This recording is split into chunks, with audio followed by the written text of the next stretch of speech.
Hey, folks, welcome back to Tommy Highway TV, home of the Common Sense Network. We are live this evening, folks. I'd like to welcome everybody back. We appreciate it. And of course, and as always, I have my main man, my sidekick, my co-host, the guy that bailed me out of jail 9 times out of 10. And folks, that was a real rough weekend for the highway. I'm here to tell you. I'm talking about my man, Tim, from UFO Man Channel. Hello, everyone. Thanks for being here, everybody. We appreciate it. We've got a lot to cover tonight, so we're going to jump right into it. First, I'd just like to do a little bit of monologue here. I'd like to talk about hydroxychloroquine. And that is the drug that was touted by not only the president, but several other medical professionals out there that could be considered a basic treatment for the COVID-19 virus. Now, it's one of those things where if someone's actually dying of a disease, okay, and they're terminal, whether they have cancer, whether they have COVID-19 or any other ailment for that matter, like what the president did during his campaign, he talked about the right to try. He got elected and he actually passed the right to try. So why shouldn't a person that is terminally ill, try any drug that they can possibly try to either extend or even save their lives? Right. Well, the problem with the chloroquine is that there are several Democrat governors out there that are withholding this treatment from their people. Okay. Even though it showed promise in studies all over the world, for whatever reason, and we all know why, it's political, several Democrat governors are refusing to provide this potentially life-saving medication. Now think about that for a moment. These are the same people that put their hand on a Bible and raised their right hand, and they swore to protect and defend the people of the United States of America.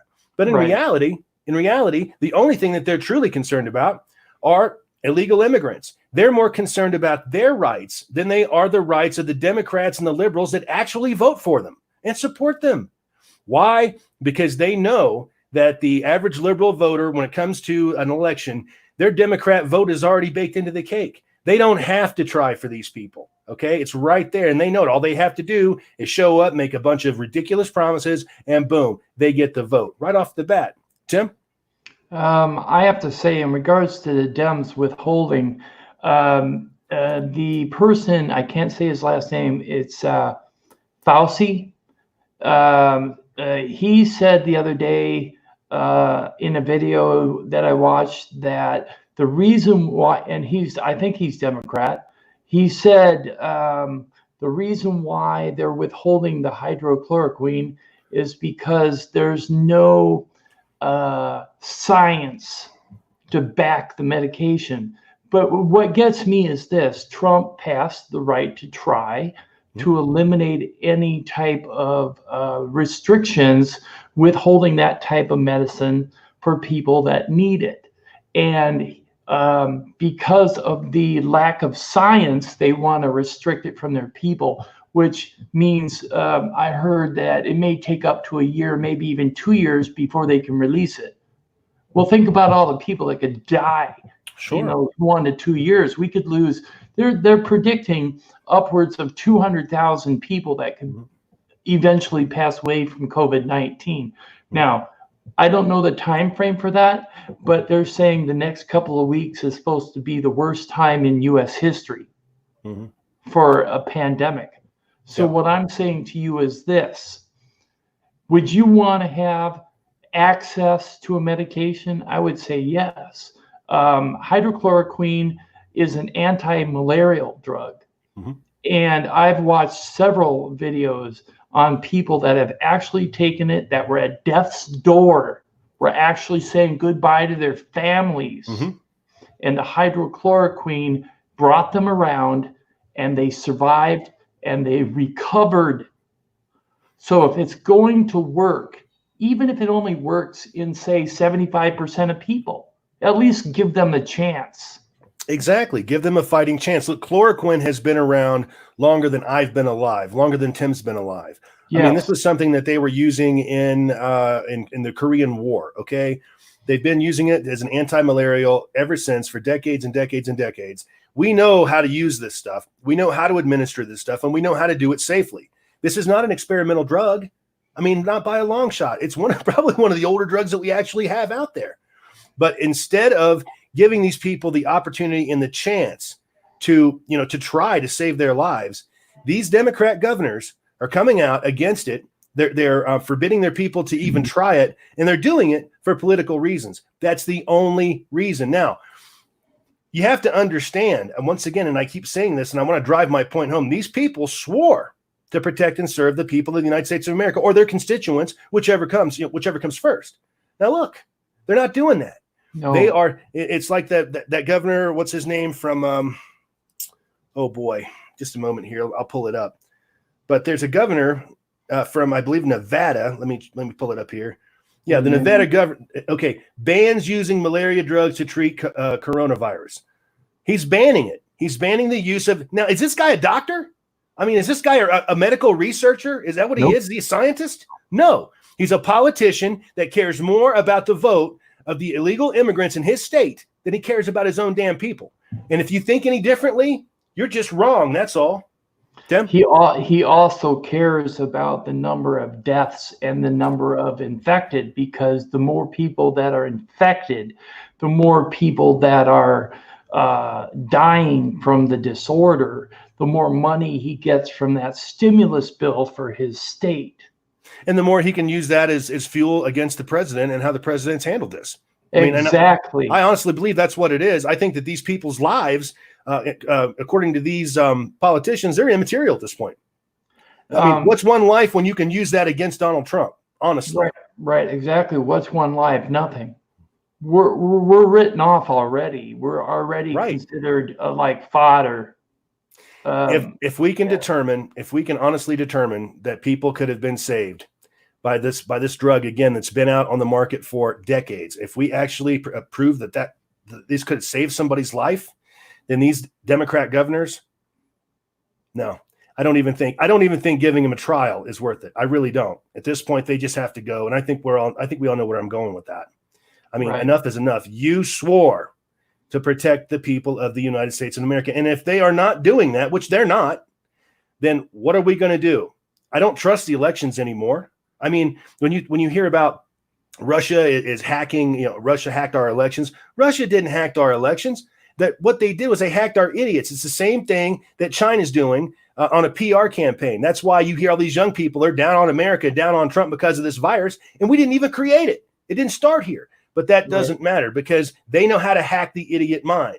And once you go there, then you can do whatever you want. And they know that. And they've done it. Great job. Great job, Russia and China. Great job, China. I really appreciate it. Hats off to you. Yeah. In regards to new medications that are out there, I found an article I'd like to read, if that's okay. Please. Okay. Researchers at the University of Pittsburgh believe they have tested a potential vaccine for the coronavirus, one that could significantly impact the spread of the disease. According to a news release from the University of Pittsburgh School of Medicine, the potential vaccine would be delivered through a fingertip-sized patch with a micro-needle array that would inject the vaccine through 400 small needles applied like a Band-Aid. Hold on here, I gotta bring this down. The potential vaccine was announced in a paper published in eBiomedicine on Thursday. It's the first potential vaccine to be reviewed by other scientists. We developed this to build on the original scratch method used to deliver the smallpox vaccine, but as a high-tech version that is more efficient and reproducible patient to patient. Dr. Louis Phalos, the paper's co-senior author, said in the release, and it's actually pretty painless. It feels just like Velcro.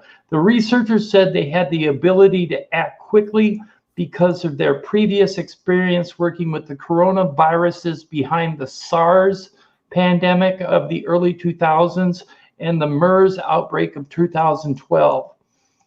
These two viruses, which are closely related to SARS or CoV-2, teach us that a particular protein called a spike protein is important for inducing immunity against the virus. Dr.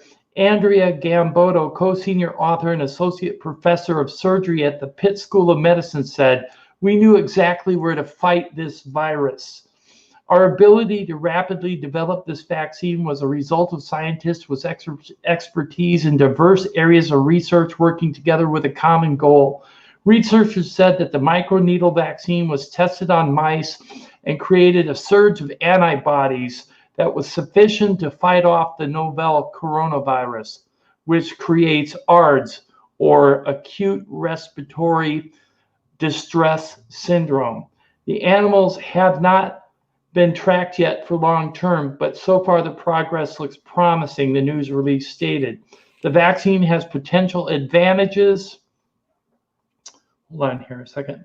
Has potential advantages over the vaccine being tested in Seattle and developed by Moderna. The University of Pittsburgh researchers said, unlike the vaccine, which the researchers say uses a more experimental method, the University of Pittsburgh vaccine was developed along the line of flu shots, using lab-made pieces of viral protein to build up immunity.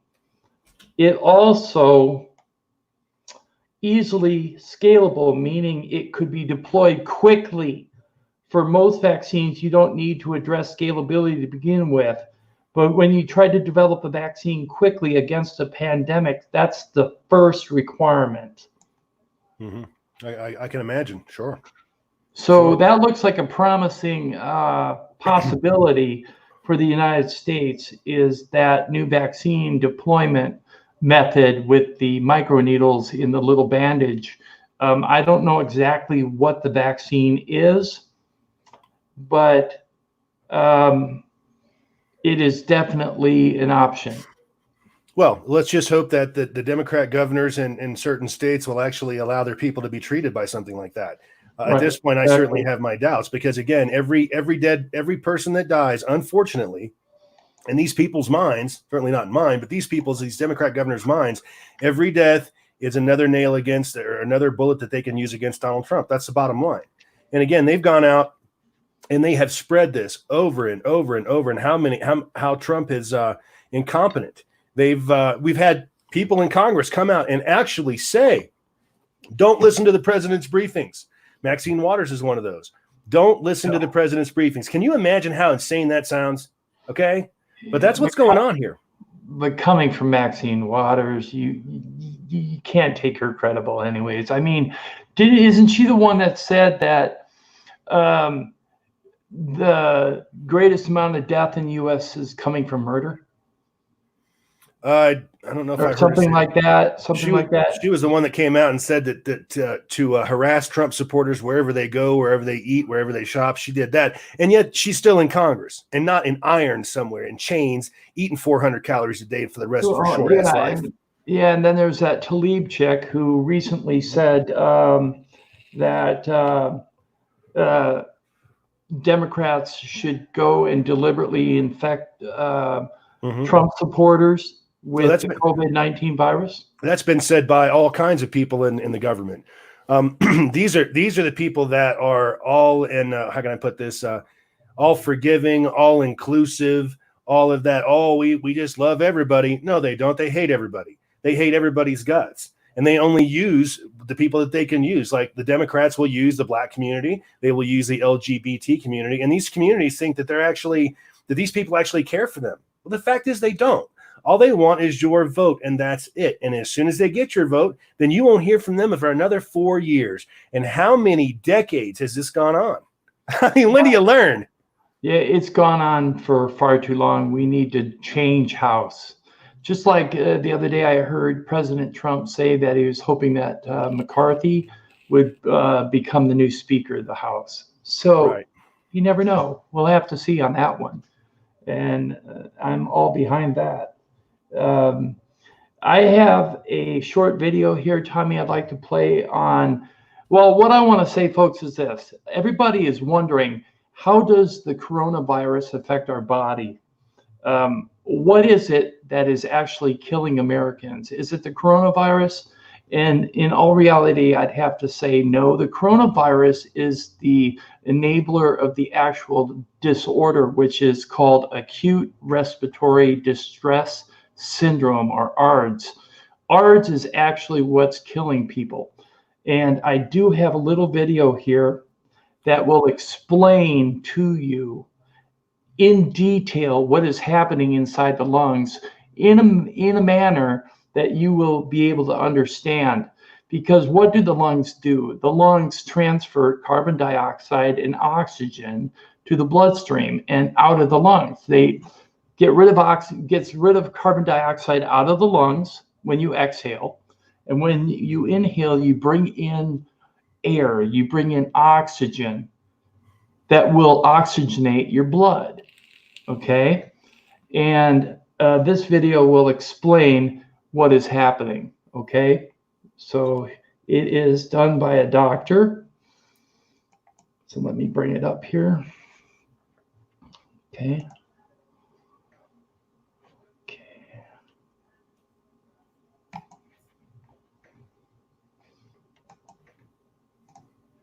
Okay, Tommy, you have to bring it up. There we go.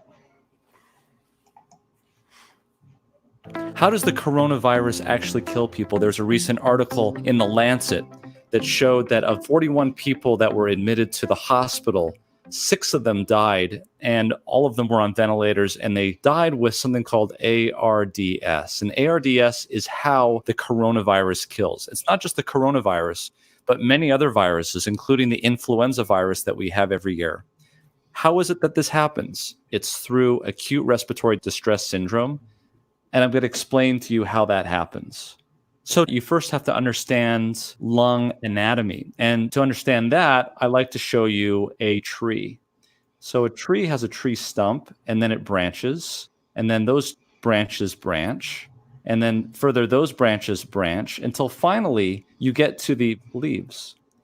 And these leaves capture the sun's rays, and that's what gives you photosynthesis, and that's how the tree lives. And so what happens is that this tree and the branches increase the surface area of the leaves on the tree, so that if you were to pluck off all of the leaves and you were to put them on the ground next to each other, the surface area that is represented by those leaves would be larger than the shadow that is produced by the sun on that tree.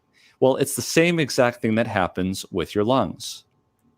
You've got an airway, and then that airway divides into a right mainstem bronchus and into a left mainstem bronchus. And then you have a right upper lobe, you have a right middle lobe, right lower lobe, left upper lobe, and you have a left lower lobe. So this is the left side, this is the right, because you're looking at the patient.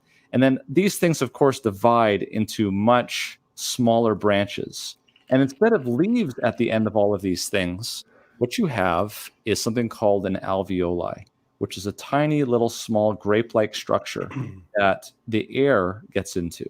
And the air, of course, has oxygen. So what does this look like on a large scale? Here's what an alveolus looks like. How many alveoli are there in the human body? Well, there's about 600 million of them.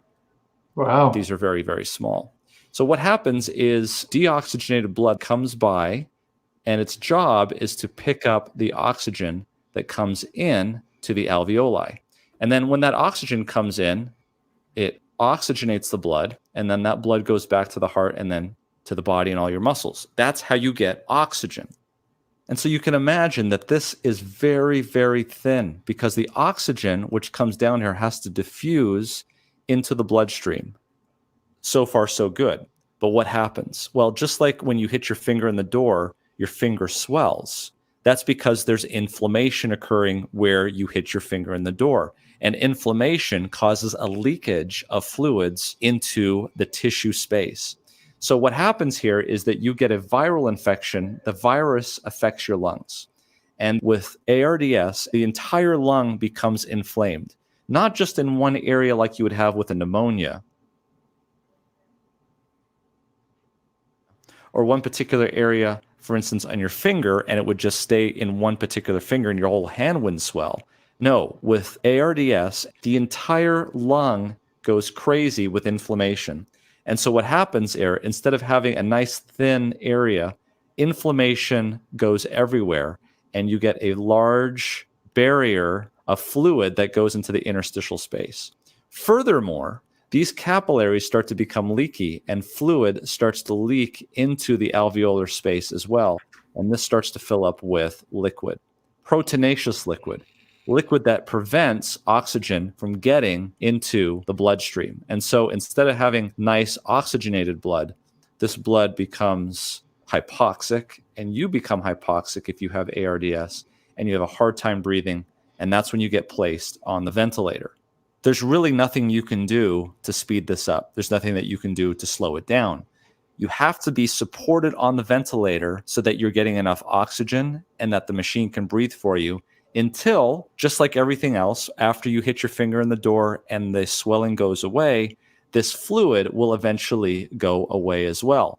The key, though, is keeping you supported during that period of time until the fluid goes away. And then, once again, the oxygen will be able to go back into the system and you will get oxygen back to your tissues.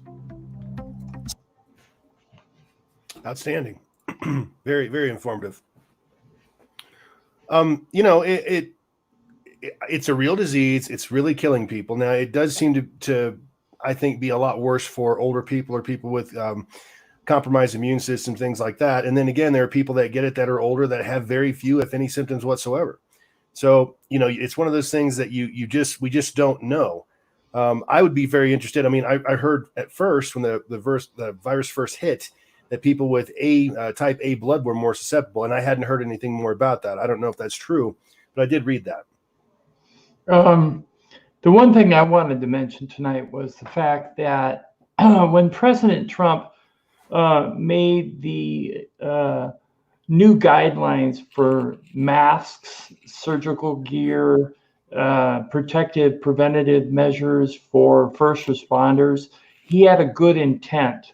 But in essence, he also relegated all American citizens to fend for themselves, meaning we don't have access to the N95 mask. Right. We don't have access to any mask sold in the United States, because if a company in the U.S. sells us a mask, it's a violation of federal law. So all those masks are being diverted.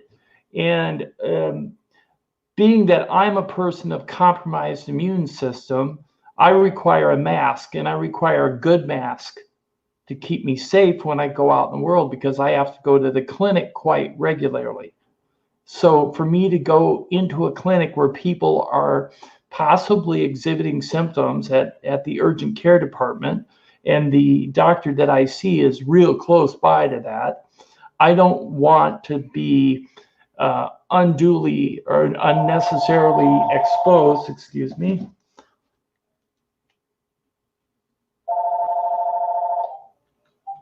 to the virus.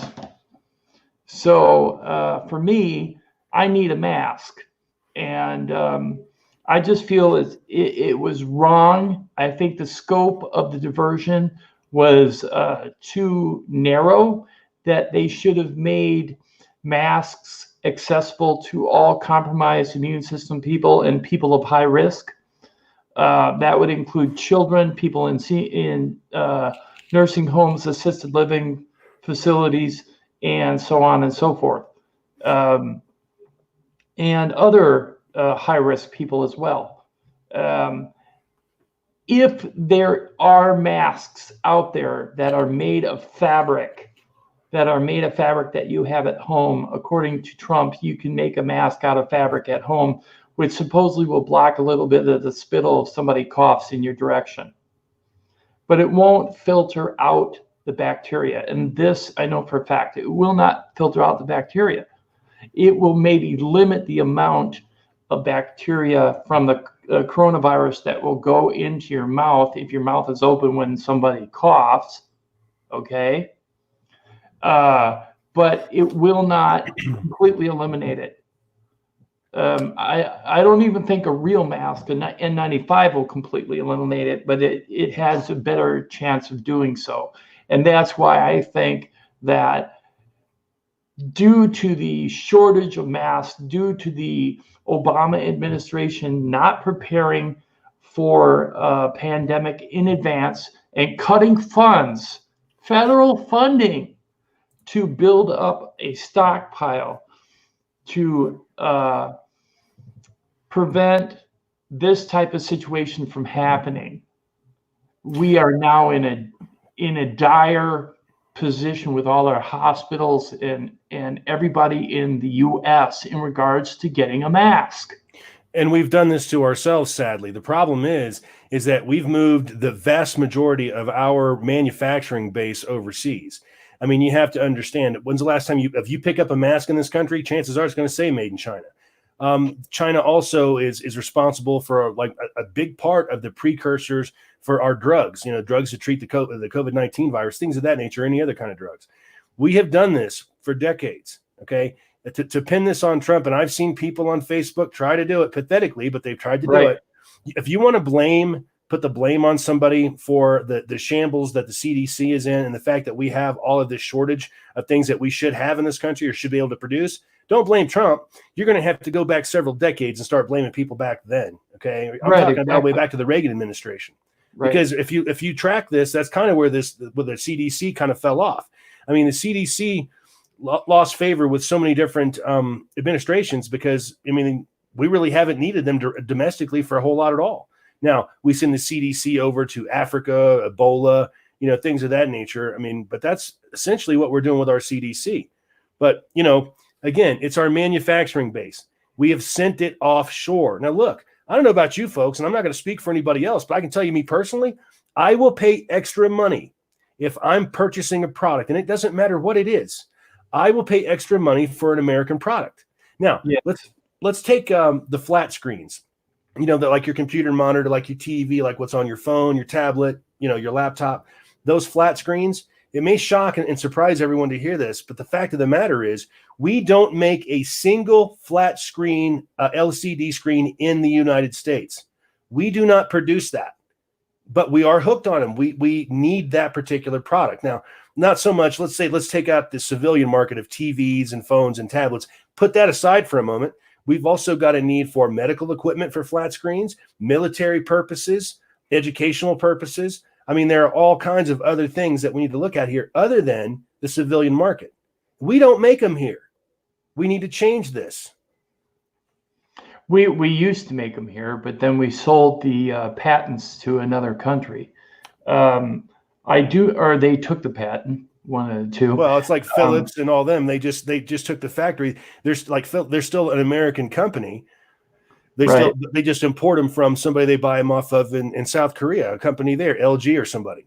Right. LG. Yep. Right. And we don't make a single one for ourselves. We have got to change this. We have got to become more independent and stop being so dependent on other countries for our goods and services. This is insane. Right. We live in the land of milk and honey here. We have an abundance of everything that we need, including precious metal mines and rare earth mines, things like that. We have the ability. We have these places where we can produce our own equipment, and we need to do that. Donald Trump said during his campaign, he warned us about China and our dependency on China. Well, guess what? Big man was right, because we're right smack dab in the middle of what happens when we're dependent on someone else. Right. And I remember back in the 70s, 80s, all the steel production plants in and around Indiana and Illinois, there were a lot of steel plants that shut down. We were making and smelting our own steel. But now we buy our steel from overseas. A lot of it, up until Trump got elected, we did, yeah. Yeah, and then we used to buy all our aluminum too from elsewhere. And why do we need to do that when we're the country that originally started doing it in the first place? I mean, the Industrial Revolution after World War II. Look at everything that we built. Yeah, well, these corporations that formed after the Second World War, and it may be even a little bit further after that, but they started forming corporations. They started figuring out that why pay an American, $3 an hour to build a product when we can build it overseas and we can pay a worker 15 cents an hour. Right, okay? Exactly. And that's what we've done here. That's exactly, we're taking better care of foreign workers than we're taking care of our own. And that's been going on since NAFTA was enacted back in 94, I think it was. Right. So, we need to start taking care of our own. And I've noticed that rhetoric, not just in the civilian circles, but and not just in the political circles, but also in the military circles. Because, when I joined the service, I thought I was joining a proud organization that defended the United States. And that's what everybody's told. Uh-oh. But in regards to the reality of things, when you go into the service, you're taught that Americans are lazy and that they're white, for the most part, white trash. We are conditioned to believe that, believe it or not. And it may be propaganda, but it is what we're told in the service. And the reason why we're told this is because we're made to feel that we are above everyone else, that we are better than everyone else. Then we become what Tommy always refers to as a better. And people, we want people to look up to us because we think we know more than others. And that's exactly how politicians are acting. Oh yeah. They're acting as if they think they know more than us because they're in a position of authority. We've screwed up here with our politicians. There's several things that have happened, have developed over the decades, even the century, that I think that our founding fathers really kind of overlooked, because they approached setting up the government and the Constitution and all of that. They approached that as if people that were honest were going to be upholding it. Unfortunately, we've allowed our especially Congress, the Congress and the House, the Senate and the House rather, we've allowed these people to get rich. I mean, think about it. How can you make 175 grand a year now? How does a person make 175 grand a year and turn around in 2 or 3 years and they're a multimillionaire? How does that work? Who's their brokers? What I want to know. I want some of that too. But the problem is that we have absolutely no oversight over our Congress whatsoever. I mean, how does that even work? Nobody's watching how much the money that's changing hands there. Nobody's doing that. We need to change our government. We need to change our system. And I'll tell you, the penalty needs to be pretty severe. They need to start auditing every dime, every nickel that they make. In other words, when you run for office and you get elected, there should be a restriction. Listen, this is all you make. Okay, what your spouse was making when you started this campaign and you got elected, that's all she can make. Okay, there isn't any more. There's no more graft. There's no more multimillionaire congressmen. And the other thing is, we need to go ahead and obviously set term limits. Right. I mean, my goodness, these people get in there. I mean, look how long Strom Thurmond was in there, for God's sakes. 60, 70 years, was it?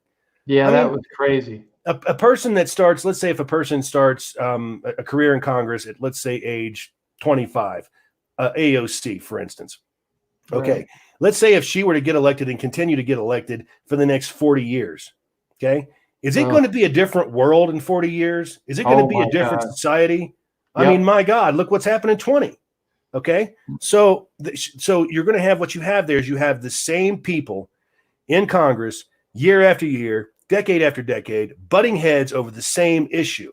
And while I'm on the subject of Congress, the fact that Nancy Pelosi had the actual unmitigated gall to put Planned Parenthood funding in the first draft of the coronavirus stimulus bill is beyond conscionable. It's beyond. I mean, that's like saying, oh, okay, well, we're going to sign a bill to save your lives, but we're going to kill you before you're born. We'll get you one way or another. That's exactly what that says to me. That's exactly it. In fact, I saw a video the other day where one of the people from I think it was the director of Planned Parenthood, came right out and said, it is necessary for us to take babies' lives during this coronavirus crisis. And I thought, boy, you're a complete nutcake. That's not the case. That's bull. That's the mind of a serial killer talking to you right there. Yeah. Okay? We have to have abortion is such a huge issue. Here's the problem with abortion. Okay. It's the 21st century, ladies. You have 18 different forms of birth control to choose from, literally 18 different forms of birth control to choose from. Now, if you cannot figure out how to navigate or utilize one of, again, 18 different forms of birth control, maybe you just shouldn't have kids. maybe that's just the way to go. Why don't you just go in there and get yourself a tube tie or whatever they do, tube ligamentum or whatever they do, and get that done. Why don't you do that? Because again, 18 different forms and you can't figure it out. I don't think so. Yeah, those people shouldn't breed. No. All I know is those are usually the people that end up with kids. Well, And usually, yeah. we hear about them abusing them as well, and No. that's sad. It's just absolutely ridiculous. It's like we don't want to hold women to any kind of a personal responsibility, and that's what Right. abortion's for. And that's sad. It's sad. It's wrong, and it's bad for our society. Okay, any way you look at it. You see these abortion activists out there, and I'm gonna, at the risk of going there on my show, I'm gonna go ahead and go there. All right, I'm gonna be honest, right? You see these abortion protesters, these pro-abortion protesters out there. They're always in front of the Supreme Court with their signs, and they're wearing vagina costumes and things like that. But next time you see that, really take a good look at those women and think and ask yourself, how many of those women are ever going to need an abortion in their life? I mean, really. I mean, I hate to. I'm just being honest. Yeah, I'm looking at some of these protesters, and I'm honestly, literally thinking to myself, ma'am, the only way that you're ever going to need an abortion in your life is if you go to a sperm bank and have yourself impregnated. Because in any guy, any man that will go there, I would use protection. I'll put it that way. Okay. I've had it. I've had it with these. Oh, and okay, here's some more double standard for you. Here's some more hypocrisy. The Joe Biden sex scandal thing. Okay. Yeah. Joe Biden has been accused by at least one woman of sexual impropriety at this point. But you probably haven't heard that, have you? You haven't heard it because most of the mainstream media is not going to tell you about that. But then, Right. But here's the thing: Hollywood, and especially, I wouldn't even call her a B celebrity, but Alyssa Milano, the one that runs her mouth all the time, is a complete nut job. Apparently, can't go 30 minutes without talking to a shrink. We can see it too. Yeah. But you know what? She came out and tweeted. The reason that we're not coming down on Joe Biden is because every man deserves due process.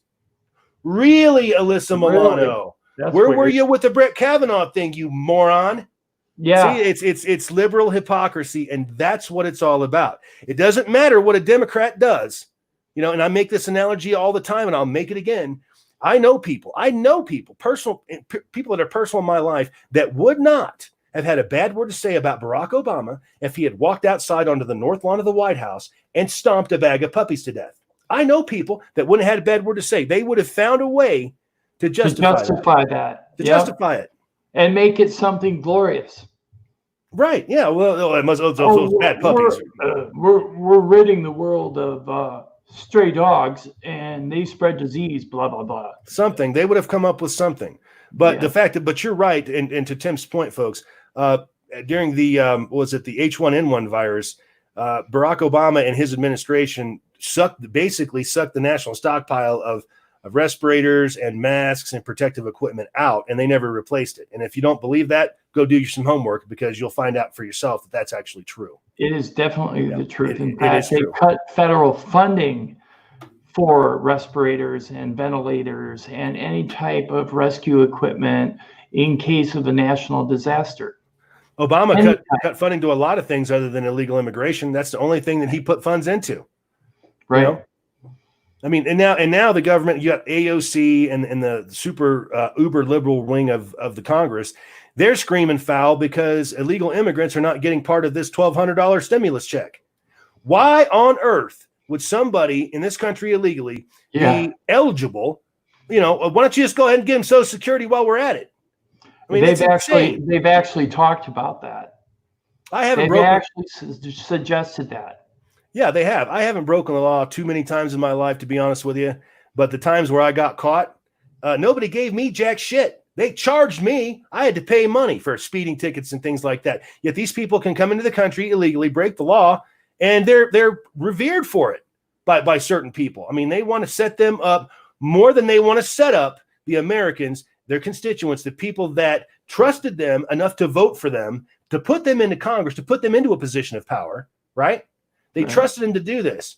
But it's like the liberal mind, it just doesn't understand that. Don't you get it, fool? And it's not about you, it's about them. Right. Right. Like the people that are getting voted into office that are from different countries, specifically AOC and Well, she's American, but Omar is yeah, well, AOC acts like she's from a different country, and then and then Omar and Tlaib, Mhm. they're all, man, they're trying to impose their way of life from their original country that they came from through their political authority upon their constituents, and that's a bunch of baloney. And if It's not going to fly in the U.S. if it was so great there, why the hell are you here? What Right, are you doing exactly. here? If Why you are want to you live here? that way, if you want to live in a Muslim country and all that, why don't you pack up your stuff, get on a plane, and go back there? I do not believe that anybody that was not born in this country should be able to hold a high office. I do not believe that. I don't believe it because I don't know where their loyalty lies. Okay. If they can hold an office as a congressperson and a senator, then why can't they hold it as a president? Right now, don't we have a law that says no one not born in the United States can run for president? You either have to be born in the United States, but the only other exception that I'm aware of is if you were born to American military personnel, at another base, at another country. Right. But That's then still you're kind of ushered in under the grandfather clause. You are, You're yeah. an American. right, because essentially a military base is American soil. That's the way they sort it out. Right. Well, So if that's the case, if a person can't run for president, and that's the highest office in the land, then I think that same rules apply to every other political office Mhm. in the land.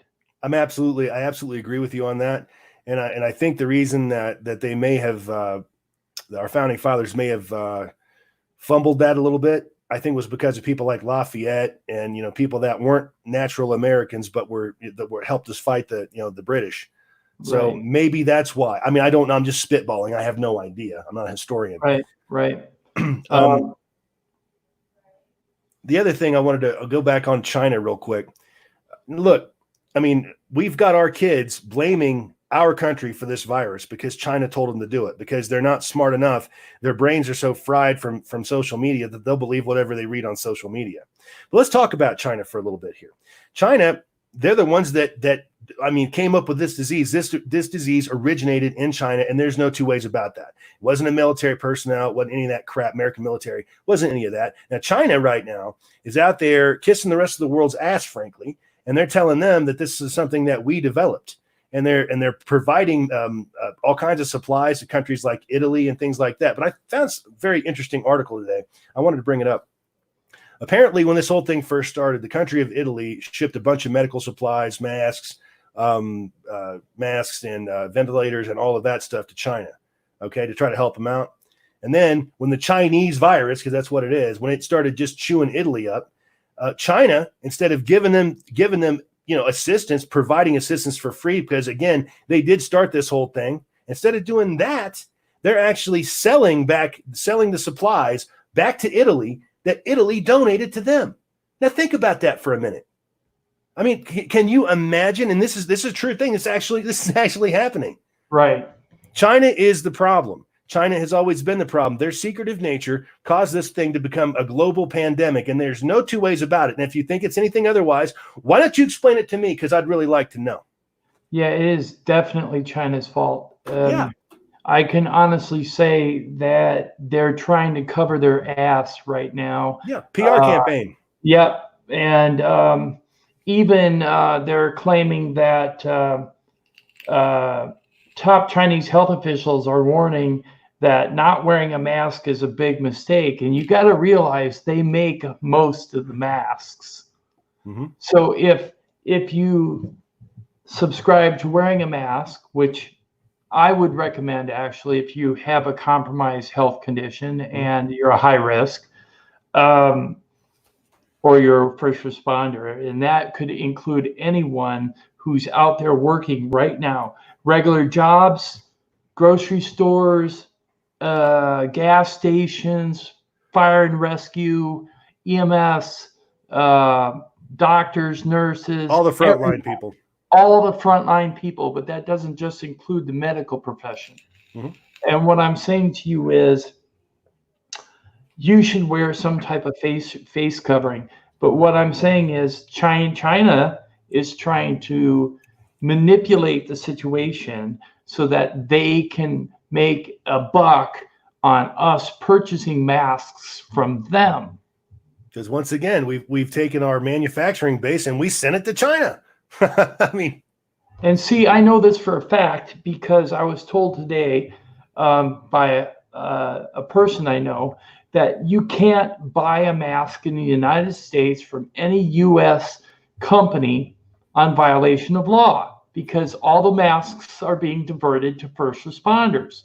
Mhm. So I said, yes, but I bought a mask from outside the country and I bought it from France. France got a shipment of masks from China. This is how I found it out. I traced it. And my mask originally came from China, not from Wuhan, thank goodness, but it came from China and went by way of France. And now I got it sent to me and it's going to be delivered in a couple days. And she gave me holy heck because I was getting a mask and I wasn't a first responder. And I said, well, that doesn't matter. I'm a high risk. I have a compromised immune system. I paid for the mask and I bought it out of country. Because I bought it out of the country, it doesn't fall under the auspices of Trump's declaration of masks. But the problem is, with that happening, it's going to drive people who are desperate to get a mask to purchase masks from out of country like I did. Okay? And that's going to drive profit into the pockets of the Chinese, which in turn is going to keep that business in China, which is not what we want. We want it to be back here in the U.S. Now, if there are some big companies in the U.S. that could comply with making masks, but I guess from what I understand, Trump is in negotiation with them to do so. And that's where I'm going to leave it. you know, I found it interesting that those of you that are familiar with MyPillow, and I'm sure we've all seen the commercials. What's it? Mike Lindell, I believe his name is. Mike Lindell is an American success story. There's no question about it. I mean, the guy had I guess, a pretty severe drug problem. He came out of that. He started a company back in, I think, 2004, and he manufactures this product strictly in the United States of America. All right. In Minnesota, where I'm from. In Minnesota. So what happened here was that last week before, Mike Lindell came out and he said, listen, this is what I can do. I can convert my factory very easily to start making surgical masks. And I think they're starting to make, I think, 30,000 of them a day or something of that nature. Now, Right. you know, you would think that everybody in this country would be grateful for this man, for the fact that he's taken his business and converted it over to something. I'm sure masks are probably very nonprofit for him. Okay. Right. But he did that. And instead of praising him for his selfless act, and an absolutely selfless act, instead of doing that, what do the media do? They attack him. He's been attacked because he invoked God and the Bible, and boy, the media just can't handle that. Yeah, So they denigrated him publicly. They did, absolutely. You know, and the guy is doing, you know, he stepped up for America as far as I'm concerned, but not as far as they're concerned. That's the problem here. Right. Well, see, that's the problem with the way the far left is looking at Trump. Trump is standing up for America. He's doing what he promised, and he's doing much more than he promised. He's the first president to go as far as he has in regards to a pandemic. Right. Ever. Yeah, this is uncharted waters. We've never seen anything like this. Even the H1N1, which Obama did very little about, come to find out. I mean, that just wasn't as scary as this thing. At least it wasn't as scary because the media is not propagating it as being so scary. Right. You know, again, we are seeing deaths from it, but everything I can come up with is, I mean, there's always like mitigating circumstances, medical circumstances, and that's why that person was, you know, they were already compromised in some way, and that's why they died, at least from everything I can find. Now, that may not be the truth for everybody. I mean, I'm sure anybody can get it. Anybody can die from anything. Right. But I mean, it's just, you know, it's just the media has done their job, and their job was to crash the economy, to make Trump look bad, and they've done their job. They really have. Right. You know, again, I've talked about needing controls in the media several times, but it's like I always say, Trump loves and cares about America. He does, Yep, and he he always has. I mean, even but decades before he was running for president, he's always been a patriotic American. The Democrats, on the other hand, the only thing that they love is their power over Americans. And the Americans that support them, they just don't get it. They don't see that. They just how can we control Americans? right, exactly. That's the goal here. That's the goal. And Oh, I mean, what I was going to say is on that stimulus bill, another thing the Democrats packed in, and I saw this earlier today, they packed in a $25 million pay raise. So when you talk to each other about that $1,200 check that's coming to individuals as a stimulus payment, and possibly even a second one I heard now, don't think much about that, because with that stimulus pay increase for Congress, that would mean about $46,700 given to each congressperson as a pay increase as part of that stimulus bill. So think about that. Who's thinking about who? right. They're thinking about themselves. They're not That's thinking right. about you. They're just giving you a little bit of change. It's kind of like that tip when you go out to eat and you get maybe a third of what you ate, right? In most cases, most people don't tip that much, but I'm going to say, well, I do, but I'm saying other people don't. But in regards to that, think about that. The disparity between what they're getting each, besides what they make a year. Wow. That's just crazy, man. But the Democrat voter will say, oh, okay, no problem. They do it all the time. They don't care. They don't care. And we've created such a hatred for Donald Trump that nothing else matters to these people. And these are the first people to point the finger and call you a hater. Right, exactly. And what gets me is, what does the $25 million pay raise have anything to do with coronavirus? Nothing. It has nothing to Or do with it. helping people survive it, or helping the family live and be healthy and have a future. You want to see how the Democrats do things? They gave $25 million to the Kennedy Center, okay, to keep them afloat or whatever. And what did the Kennedy Center do? They fired everybody that worked there. Where'd that money go? Where'd the money go? Probably into the pocket of but that. it's going to go in somebody's pocket for a kickback. You know that just as soon as you know the sun's going to come up tomorrow, and nobody's freaking out about that. The media doesn't want to talk about it. It's kind of like what we said in one of your past live streams when we were talking about the initial stimulus bill. It was publicly announced that it was a $2.6 trillion stimulus bill, right? Mm-hmm. Well, I heard in another video when I was watching Trump talk, he kind of misspoke, and he said it's a $6.6 trillion stimulus bill. So if it's a $6.6 trillion stimulus bill, where'd the other $4 trillion go? Well, yeah, I think what they're getting at there is that the bill has room in it to go up to $6-something trillion. But the initial payment on this bill would be, at least that's the way I understood it, will be the $1,200 or whatever for people. Okay, I misunderstood then. I thought it was the actual amount because of the way he said it. You know what $1,200 does for me, realistically? $1,200 pays my rent and my bills, my living expenses for 1 month. That's it. I might have enough for 1 month of my expenses and a bottle of, say, tequila. Now, it won't be name brand tequila. It'll be the drugstore brand, Jose CVS. But that's it. I mean, that's all that does for me. Now, I'm very fortunate, at least at this point. Now, I've been on vacation this week, just not for the virus. I just happened to put in for it back the 1st of January. Hopefully, I still have a job when I go back. I hope that happens. I hope so too. But who knows at this point? We need to put the blame where the blame goes, and that where the blame belongs, and that's with China. And I, for one, as an American, I demand monetary restitution for this. Okay, we need some kind of, absolutely. And if the Chinese don't want to balk at that, if they don't want to. I mean, yeah, sure, it'll probably crash their economy. I don't care.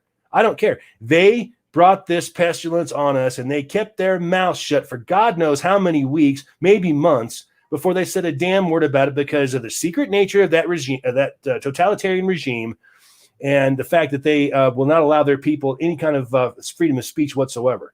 So I say, Either we need to bring our manufacturing back here. That will really put a hurting on China. And that we as the world just need to say, look, you're either going to open your society up at this point, or we're going to go ahead and shut you down, just do business with ourselves, and you can just go ahead and go do your own thing. And if we need to have a war over it, well, then I guess that's what we got to do. But this cannot stand. Right. I heard recently as well, I heard that Trump was mentioning that they were thinking about levying like a $6.5 trillion penalty on China, but that really won't do anything. You know, with their economies as big as it is, it really won't do anything. Well, It's I mean, a slap on the hand. and they'll probably never pay up, even if they are sanctioned. I mean, that's just the way Right. it is. We've taken our farm goods and we've basically made China our number one customer. And now looking back on it, I wonder if that was such a wise decision. No. I mean, there's a lot of hungry people. There's a lot of people in India that are hungry. There's a lot of people in, all over the place. And you know what? If they don't like soybeans, guess what? We need to grow something else. Then we need to grow something that they do like, and we'll use that in trade with them. Right, But this exactly. this crap of letting China off the hook, and our young people especially, I mean, if you are not blaming China for this, again, you are a complete moron if you're watching this. If you're not placing the blame where it belongs, and you're just out there on the hate Trump kick, you got it all wrong, Mr. or Mrs. Sorry. Yeah, I would agree. You need to do your research. You need to read on it, not Right. just watch video. I mean, video is great and all, but you need to actually read papers, read history, go back in history and check out what the other administrations were doing. Check out what the Democratic Party was doing when the Democratic Party was actually viable, which right now it is not. Nope. It's like I used to be well, I've always been pretty much an independent, but I had Democratic leanings, and now I don't. And good. I would never do that again. It's like I always say, I'm a former Democrat, and I didn't leave the Democrat Party. The Democrat Party left me.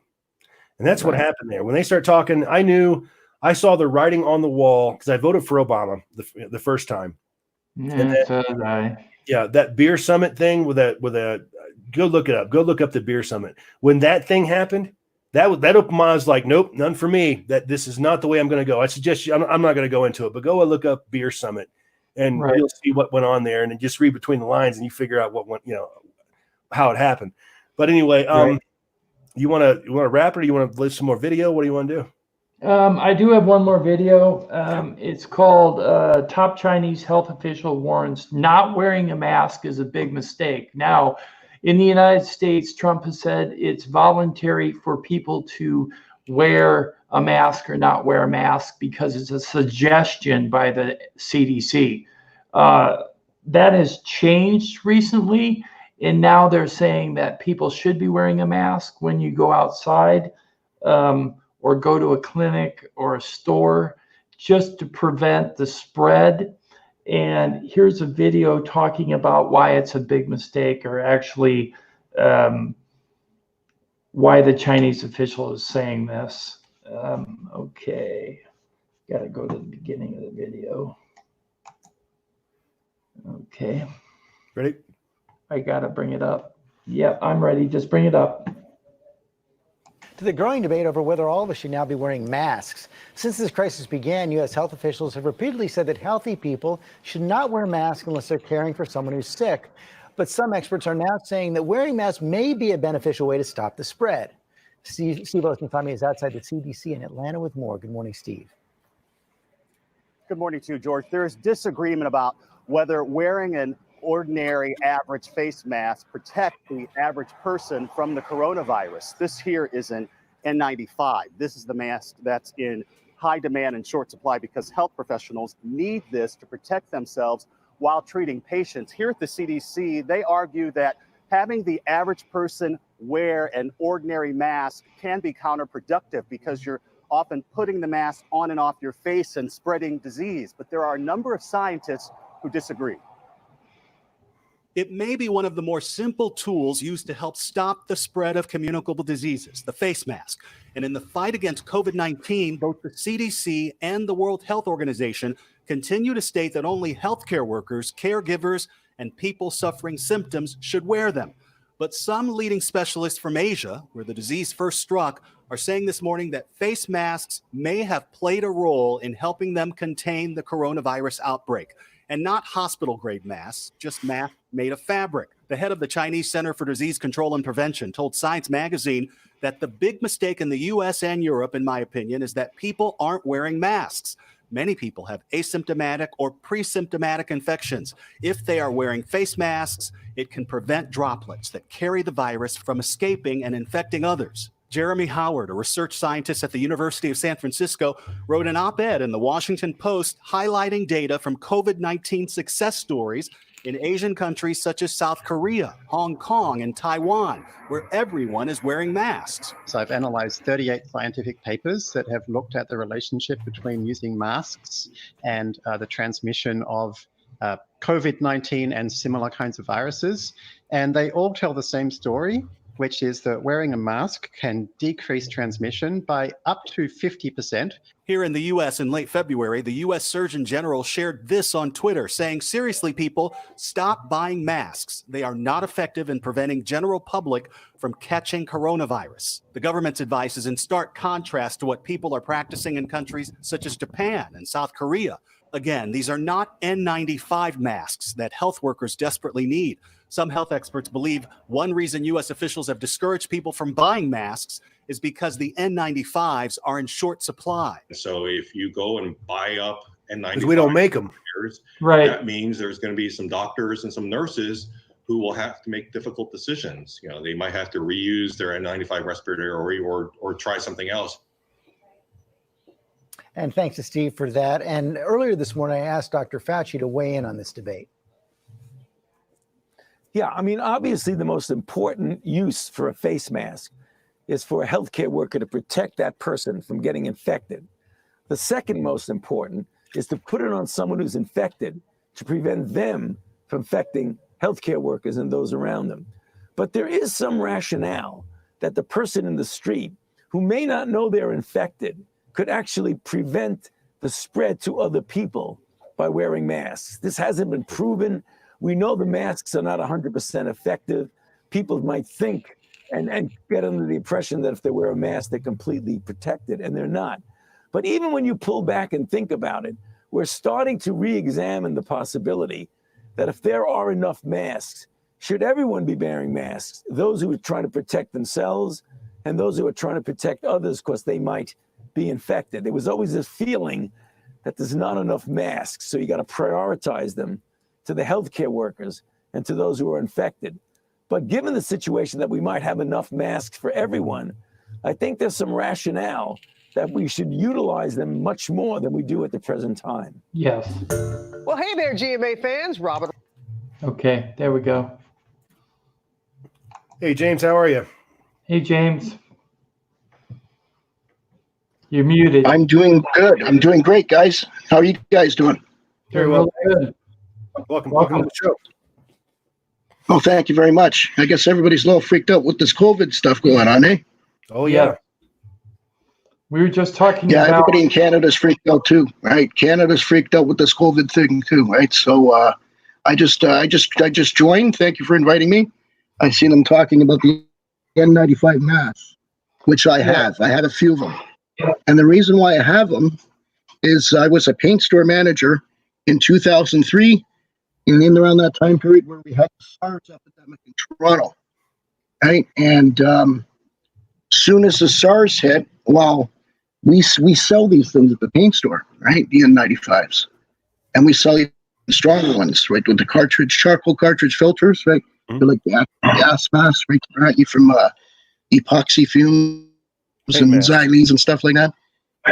Yeah. So one of the first things I did as a manager is I ordered lots right away, and we had like boxes, and we had a couple skids actually ordered in, and they sold like hot cakes. And I bought a few boxes, and I've just kept them. And lucky for me that I kept them, because I bought maybe I've had about 2 boxes, maybe a 15 each in each box. And I don't have that many now, but the ones I do have, I'm very thankful I do have them. And I've been wearing my mask for the last month. I didn't care what people thought of me wearing them. And I got my latex gloves, right, that I put on as well as a secondary precaution. And I've been going out to buy food, right? That's more or less the only thing I've been doing, really, is buying food, buying drinks for the kids and the family and stuff like that. Getting some gas like everybody would. Just the basic stuff, right? Survival stuff. Right. And I'm very grateful I've been doing it with the mask, right? And I suggest everybody, everywhere, to wear any kind of mask, even if it's not N95, even if it's a scarf wrapped around your nose and mouth, right? That'll work too in a pinch. Not as good as these. They're actually saying that a piece of fabric around your mouth is actually only giving you the sense of security, not really giving you any security. Well, it's just not designed to stop particles that are that small. And the Right. N95 mask is. Yeah. Right. Well, this is true, but it's still better than nothing. And if you have nothing, It might be. Right. yeah, Maybe. right. I'm not saying it's not a good idea to try something, but what I am saying is that the relegation of just N95 masks to only first responders in the U.S. was a mistake. They should have, Short-sighted. they should have actually had enough to relegate to not just first responders, but to the people that were compromised, had compromised immunities, that were living in nursing homes, assisted living facilities, and so on and so forth, because those people are the ones that are high risk, along with small children. But then again, we've chased our manufacturing base out of the United States. So therefore, we probably don't, if we make any of those N95 masks at all, I'm sure it's a very small percentage compared to what we import. Right. You know, and again, we've chased well, we've chased that stuff. We need to bring that stuff back here. Yeah, I completely agree with you. These ones are made from 3M, right? So that's the company I went with too when I bought them, 3M, because we have them in Canada and we have them in the States, and God bless them for making them, and we buy them, right? And I suggest everybody gets masks and get in a line for it or whatever, as long as this thing keeps up or whatever. Hopefully it doesn't keep up. Hopefully the warm weather comes up and it just vamooses this thing like the wind, right? But I hope that's the case, right? Yeah, so do we. Yeah, we all hope that. Yeah, and we're hoping that you and your family stay safe. Absolutely. Well, thank you very much, and I hope the best for everybody in the United States too, and around the world. All right. Thank you. But I wanted to say one thing. I was talking about this earlier. I've been talking all day with people around the world.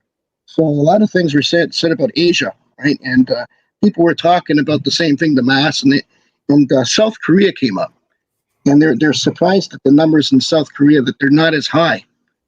And a friend of mine, an Irish friend of mine, he said, well, that's because everyone's wearing masks.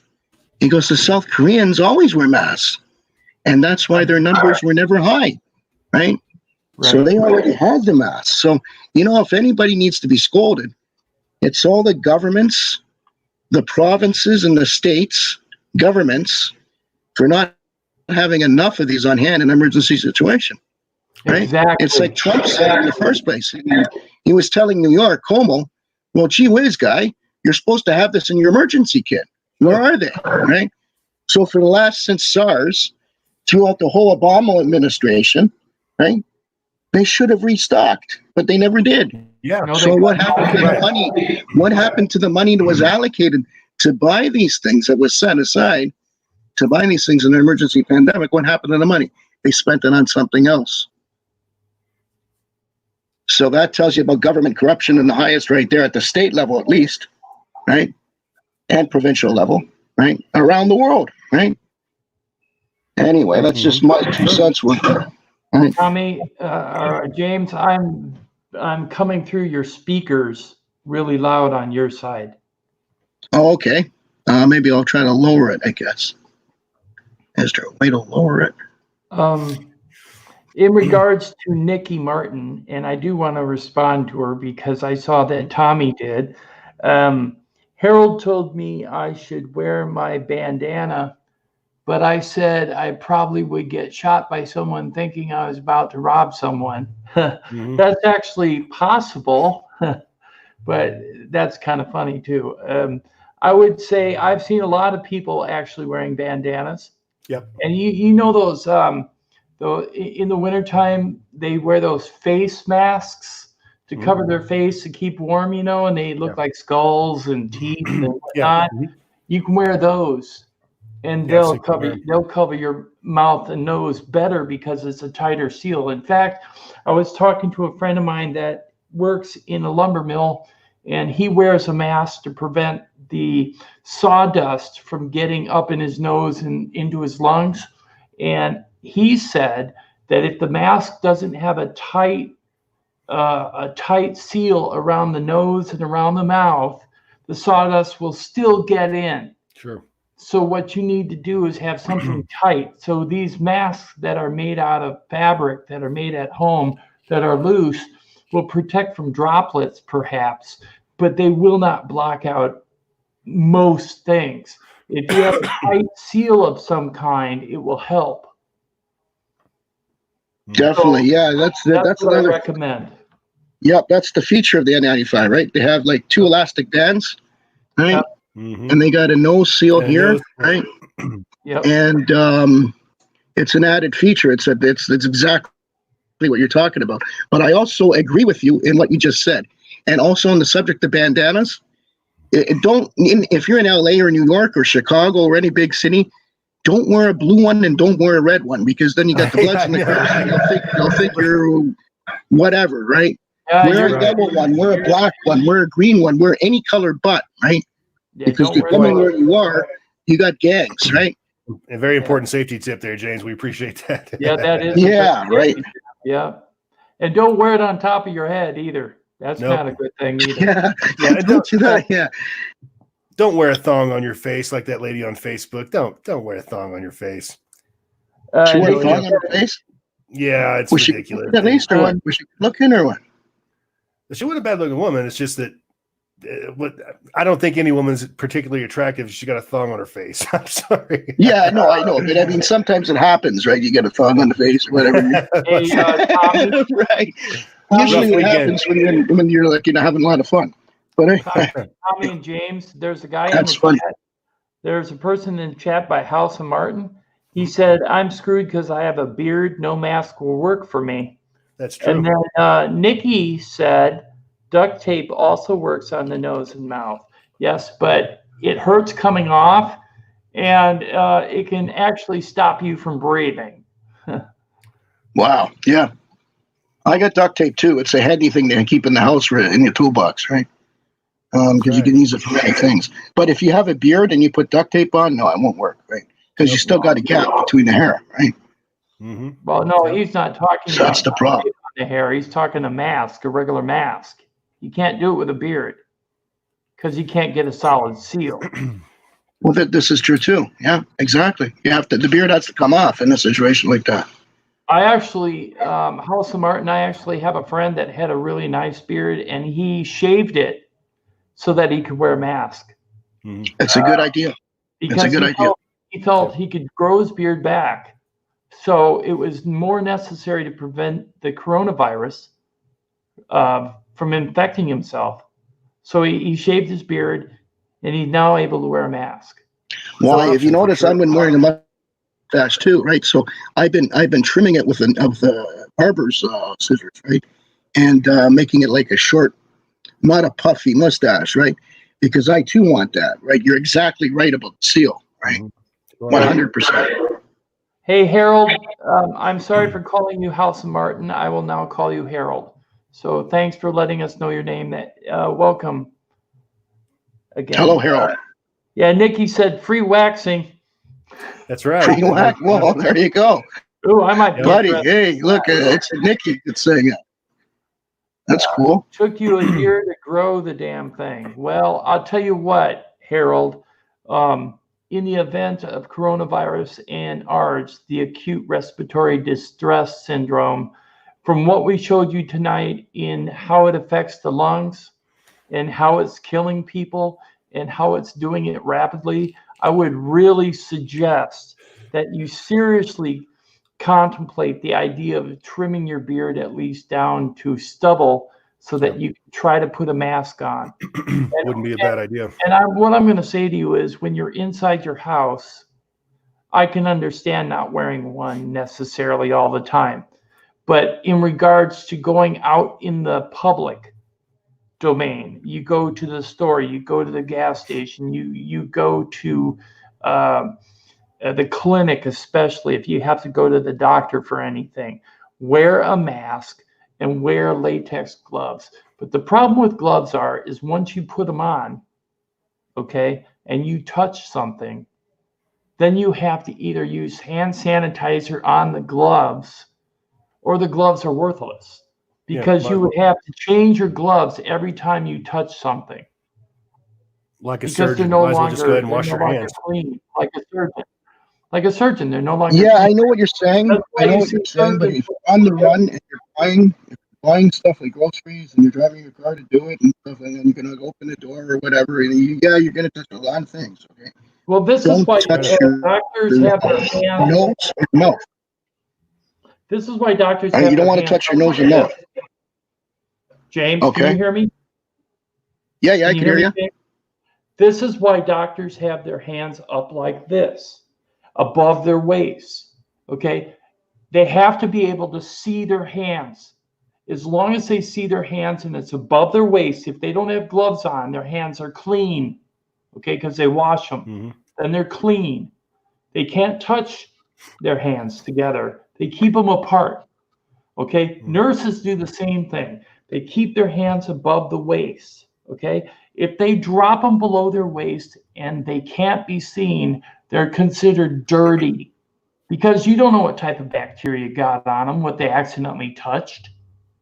So the point is, we need to take precautions, and maybe not to that extreme, but we need to take precautions where you wear gloves when you go out, or take some with you, or always take a little container of hand sanitizer if you got it, or if you don't, use the hand sanitizer at the clinic or the hand sanitizer provided at the stores.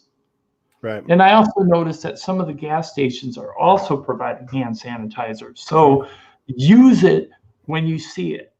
Absolutely. Don't just walk away and say, "Oh, I'll use some later." No, use it right then. Oh, for sure. I completely 100% agree. Okay, folks, we've been actually rolling now for about an hour and 15 minutes. I think we're going to go ahead and wind it down. If anybody has any questions in the chat, please go ahead and fire them off. Otherwise, listen, we really appreciate you guys coming out. We know that we've been kind of streaming on short notice, but being as how we're all locked up and everything, we thought, it might as well go ahead and get it out there and, right. And chat with everybody else. But we really appreciate everybody coming out. Tim, do you have any parting words? I just have one person to address in the chat. Nikki said, believe it or not, no one in our county has any cases of COVID-19. Well, I can say this to you, Nikki, keep your fingers crossed. Yeah. Because according to the president and the CDC, the next couple of weeks are supposed to be the worst part of the pandemic for the United States. Yep.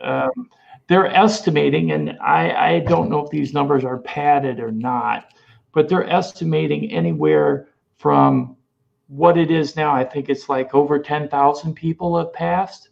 Yeah, just over. To 200,000 people in a year in the U.S. alone. Thank you, China. Thank you very much, China. We're going to get China back. I hope so. We need to. And now, not if Trump doesn't get reelected, we won't. I mean, right. The Democrats will get in there, and they'll go right back to business as usual with China. Yeah. James, did you have any other parting thoughts there, sir? Yeah, I just want to pray for everybody that died over this virus, and I wish they all go to heaven and have a better life, and I hope nobody else gets it, and everybody stays safe. Right. We reiterate that, and we say the same thing. Everybody stay safe and stay home when you can. Be with your family. Practice social distancing, and when you can, get a hold of a mask, get one, and wear it. The other thing is that we wanted to see James there. He's our special guest tonight. He actually has his own radio show. And Tim and I were very fortunate enough, what was it, last week, week before, to be interviewed by James. James, would you like to tell us a little bit about your site there, sir? Yeah, well, it's probably like 98% UFO related. We do step into paranormal, and lately, as of today, we got into current issues affecting the human race. Good. And that's what we're into. We're into benevolence, the light worker work, white magic, anything benevolent and making the planet a better place to live in. That's what we endorse, and that's what we try to do. And it's Euphoria Chronicles on Facebook. It's a Facebook group. I also have a BitChute channel. It's Euphoria Chronicles on BitChute. And I'm on Ascension Radio Tuesday nights, starting 7 p.m. Eastern Standard Time every Tuesday. And it's usually a 2 to 4 hour show. Fantastic. Well, James, we appreciate you coming out for us. We really do. Really appreciate the short time you were with us, but at least you were here. That's right. And again, we appreciate everybody's support, everybody that's watching the program. We really appreciate it. Do us a huge favor. Go up there and hit that like button. Please hit that subscribe button. Those subscriptions mean a lot to us. You can also go over to UFO Man channel. That's Tim's channel. Check that out.